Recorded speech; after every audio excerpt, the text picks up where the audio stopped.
सर्वांना माहिती आहे, महाराष्ट्रातला कार्यकर्ता आम्ही सगळेजण अजूनही आमचा विश्वास बसत नाही, दादा आपल्यामध्ये नाही आहेत आणि दादांशिवाय हा सगळा विचार करणं सुद्धा प्रचंड अवघड आहे, वेदनादायक आहे. पण शेवटी भावना महत्वाच्या आहेतच, पण त्याच्या पलीकडे जाऊन कर्तव्य सुद्धा फार महत्वाचं आहे. आणि दादा सातत्याने काम करत होते, शेवटचा श्वास सुद्धा हा जनतेसाठी घेतलेला आहे आणि ज्या जनतेची सेवा करण्यासाठी ते कामावर जात होते, सभेसाठी जात होते. एक क्षणही स्वतःसाठी कधी न दिलेलं हे नेतृत्व होतं.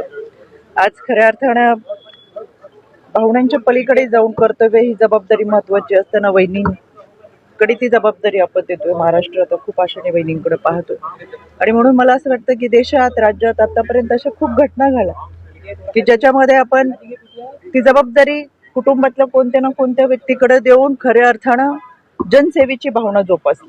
आणि म्हणून आम्हाला असं वाटतं की आपण सगळे खूप भावनिकदृष्ट्या जोडलेला असतो म्हणून आपल्याला असं वाटतं, पण शेवटी महाराष्ट्राचा विचार ही जनसेवेची भावना आणि खऱ्या अर्थानं आलेली जबाबदारी पेलणं, मला असं वाटतं दादांना हीच आदरांजली असेल. कारण की दादांनी एक क्षण सुद्धा शांत बसले नव्हते किंवा स्वतःसाठी दिला नव्हता. जो काही वेळ आहे तो समाजासाठी दिला होता आणि म्हणून आज जी जबाबदारी घेतली जाते ती गटनेते पदाची असेल किंवा महाराष्ट्राच्या जनसेवेची असेल तर त्या बहिणी घेतात.